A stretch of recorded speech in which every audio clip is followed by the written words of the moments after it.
In my seminar on Thursday, I outlined two objectives. The first was to look at the potential for Bocconi to broaden its educational mission to embrace some forms of mindfulness training for our students in order to assist them in developing key managerial and human traits such as wisdom, insight, emotional awareness, self-regulation, creativity.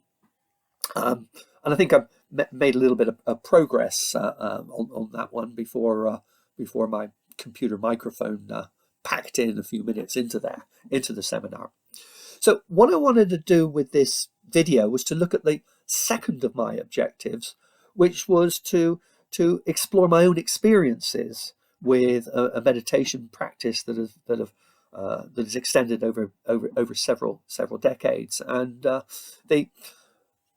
my purpose here being, first of all, to provide a basis for sharing of experiences with those of you who also pursue some form of meditation practice, but also to encourage those of you who do not to look at the potential for picking up some form of systematic approach to developing mindfulness, and try to convince you of that some of the benefits that may arise from this. So let me look back at some of the reasons why I took up meditation, which was around about when I was 37 years old. I've always been subject to high levels of distraction. Concentration has been difficult for me. Indeed, I would say that my mind craves distraction, and that combined with several other things that were happening at the time, the birth of my fourth child, a career that was in transition, the desire to live outside of Britain, where I'd spent most of my life up until then. These things combined to create a huge amount of turmoil in my life, and had this general feeling of my life being out of control. Now, I don't think I was alone in these experiences. Indeed, as the 20th century has come to a close, the 21st century has got underway, then I feel that dealing with the expanding range of expectations, both individual, societal, upon us, coping with the vast increase in sensory input, especially increase in information as a result of technology. This is been, I think, a general feeling and a source of stress, anxiety, and feelings of inadequacy for many people. At the same time, I don't think that this is a recent phenomenon. I think that if we go back to the Enlightenment of the 17th century, we can see the roots of what's been going on here. The rise of the rise of science and the acceptance of the Cartesian duality between mind and body has resulted in centuries where we have given priority and preoccupation with our intellects and with intellectual knowledge and its cultivation. And one of the consequences of this has been this increasing disconnect between our minds and our bodies, and of course, we academics have been in the vanguard of this, as the late Ken Robinson observed. Academics view their bodies as transportation mechanisms for taking their brains between seminars and between meetings. Well, of course, as the meetings and seminars have gone online, then I guess our bodies are finally redundant. However, I think there is something lost in this process, and this was summed up by T.S. Eliot, where he asked, where is the wisdom that we have lost in knowledge, and where is the knowledge that we have lost in information? The second consequence of the Enlightenment was the birth of individualism. Modern men and women no longer see their identity as part of a tribe, a social class, an occupational group, or as a caste. We are individuals. We have inalienable rights: the right to life, liberty, and the pursuit of happiness, as those American colonial upstarts put it. So that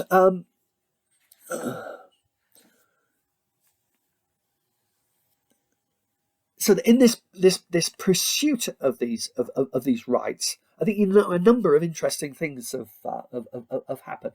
That we have become increasingly, as individuals pursuing our individual destinies, we've become separated from one another. We have probably become separated from the natural world, and we have this burden of creating our own destinies rather than simply following the will of God or following the norms of society.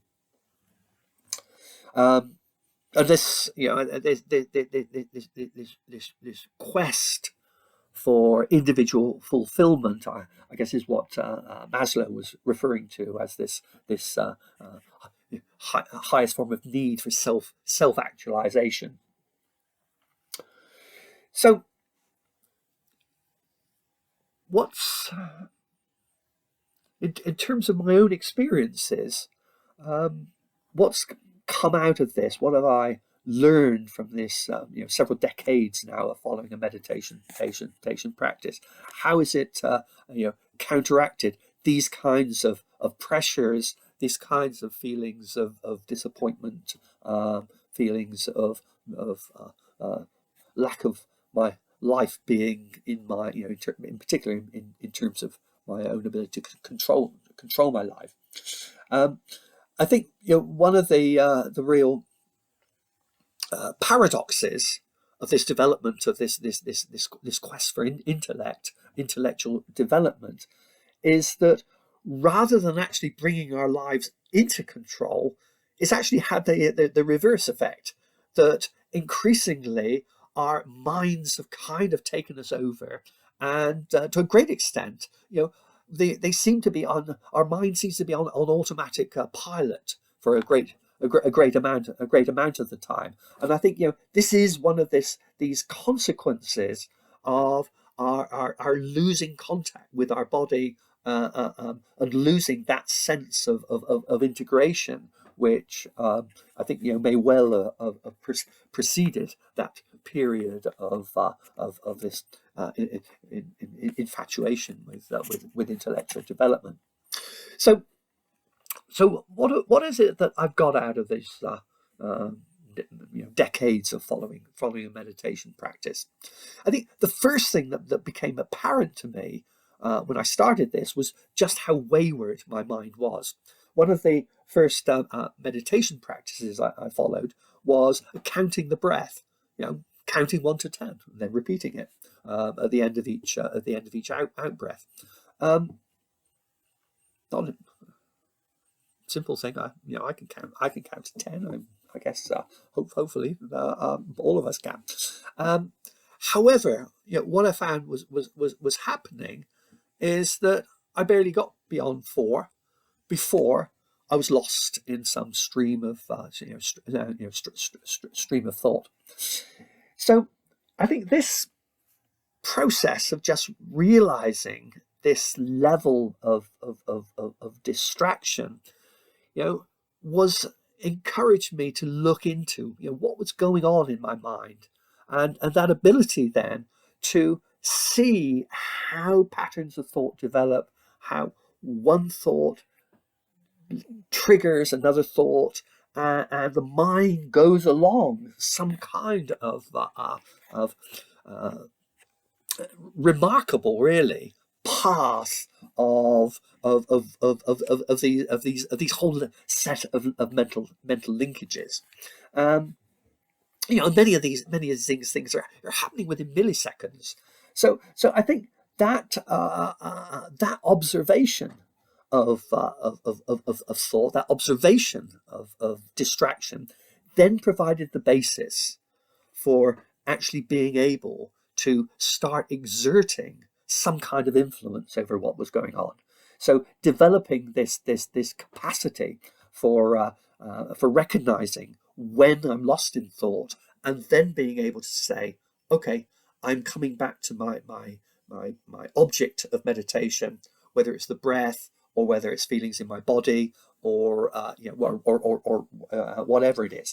So this really is the starting point for actually being able to start exerting some kind of control over the mental processes that were going on in my head. Now, in doing this, and the key here is coming into bodily sensations. Whether it's breath, whether it's feelings of the body, or whatever it is, whether it's sounds. What this then allowed was a fairly profound sense of relaxation. Relaxation in terms of being alert, not being sleepy, but at the same time, this calming effect in terms of not having the mind constantly running, running riot, and what this allowed was a number of things. I think one was this just sheer sense of pleasure of sensory experiences. I mean, following the breath is pretty, is kind of boring. But I think what it also does is to allow access to the simply through the concentration on the senses, particularly the sense of sound, sounds of birds singing, and so on. And this continues outside of any sort of sitting meditation period, of becoming just kind of more aware of plants, beauty of trees, cloud formations in the sky, feelings such as the feeling of the movement of air on my skin, just enjoyment of watching people in their everyday activities. So I think this kind of sense of pleasure from engagement in the senses offered quite a profound improvement in my overall feeling and my overall happiness in happiness in life. The other thing that I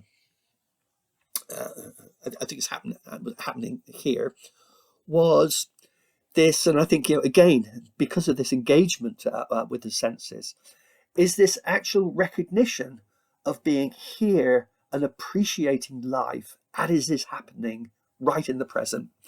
So one of the phenomena of the wayward mind is that it's either rerunning the past or it's looking ahead into the future. And when I think back at that time when I was feelings of life being out of control, one of the things I recognize is that my life seemed to be wholly in the future, not being engaged what I was doing at the time, but continually looking towards the next thing. And that was combined with sort of deferring gratification into the future. I think by coming back and appreciating things that are happening right now, I would say that this is this is a sense of living life more fully. I think, as the Buddhist teachers say, that it's very easy to be engaged in the past, lost in the future, but our appointment with life is only in the present. The other thing that I think, in terms of this observation of what's going on in the mind, is this ability to see how I operate, and the recognition that this tendency to be on automatic pilot also relates to the kind of stimulus response patterns that I have in life. And this goes particularly for the emotions, of these habitual reactions where the mind seems to have the mind kind of frames these things, but I'm not actually exercising any kind of conscious control.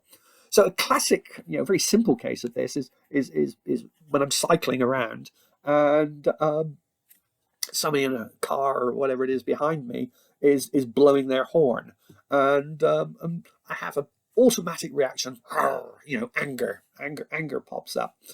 And then I started looking at that and say, well, what's going on here?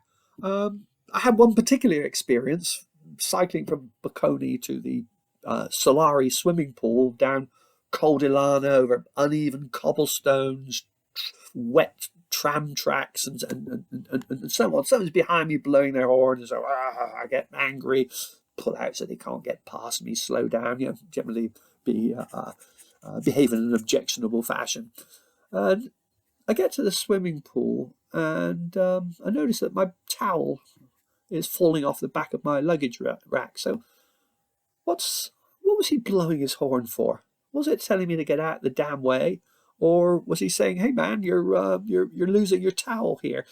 And so I think that kind of ability to kind of look at things and say, "Do I really know what's going on here?" I think that is allowing this greater degree of flexibility.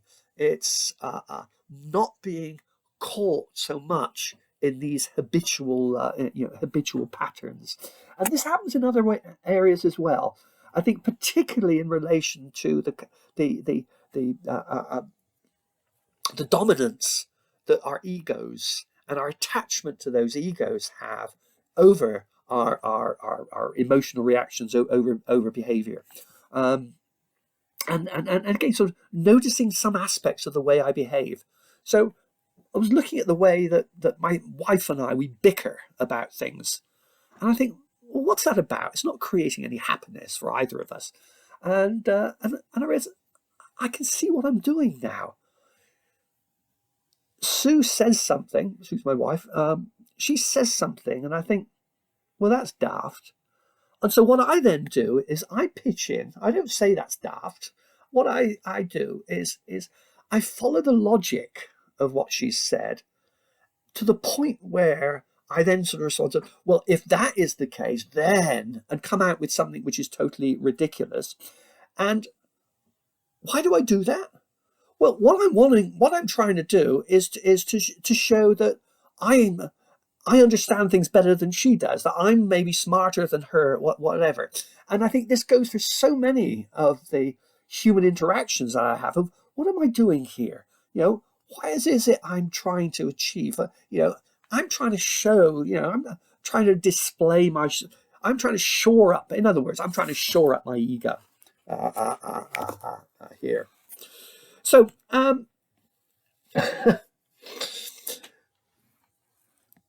so I think there's a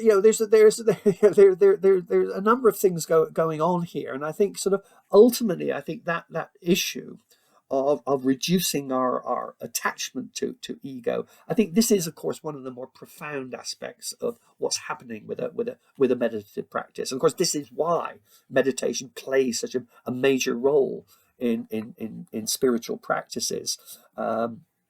In humanism, it's allowing greater sense of identity with the human race. In the religions, it's allowing us to rather than see ourselves as the center of our worlds, the center of everything, to accept God as the center, and to develop our relationship with God. So there's I think there's some very important things that are going on here. So what's my what are my suggestions here? What are my recommendations for others? One of the things I recognize is that there are quite significant barriers to actually taking up some kind of meditation, mindfulness, mindfulness practice. And I think the key problem is, if we're already convinced that we've got so much to do that we do not have a spare minute in our lives, which I think is a very common feeling, then why do we want to take up something else that's going to take up time? Well, if I look back on my own experiences, although I said I'd started a meditation practice around about the age of 37, in fact, it wasn't until about 12 years after that I really got serious about it. And why did I get serious about it? It's because I went into a personal crisis, difficult family issues, feeling of not being able to cope with my work and other matters. So that's when I really got into it. And I think talking to others in my meditation group and so on, that is a fairly common experience. So I think the challenge here is that, can we start getting into developing mindfulness and experiencing the benefits of that before we actually enter some kind of personal crisis? And it seems to me that the key here then is not so much to start something new, but to deal with what we're already doing. And can we start applying a greater level of mindfulness to it? Let me give an example. When I'm in the Rongan building, I try to avoid using the lifts. But when I'm walking up those stairs, which are actually rather delightful stairs, I think walking up those stairs can be an extremely pleasurable experience. What I try to do is to just focus on walking up the stairs and not think about what am I going to do when I get to my office. Now, what that allows, I think, is this engagement with the process, and in fact, it's deeply relaxing. The same when I'm walking to a shop. Walking to a shop, I just try to concentrate on the walking, the movement of my feet, the feeling of them within my shoes on the sidewalk, and not think about, well, what am I going to buy when I get to the shop? So these are all aspects of actually coming into our experience, and being in the present and focusing upon the sensory experiences that are happening at that moment. And I think the same goes for other types of physical movement. When we're at the gym, if we're on a treadmill, then rather than looking at a TV screen, just be with your running. The same with jogging or swimming. I think that giving that attention to what is going on, I think this is actually a very powerful discipline in terms of developing that sense of mindfulness, that beginning of some kind of control over what we're thinking and how our minds are working. And I think the same goes for just basic human activities that we engage in, whether it's brushing our teeth or showering or urinating, whatever it is, be with that experience. And I think one of the things that's going to come out of this is that these very simple experiences can be or cooking, chopping vegetables and so on. If we're with these experiences, they can become deeply satisfying sources of enjoyment, and at the same time, it's the starting point for gaining just a better degree of control over our lives. Thank you. Thanks for listening.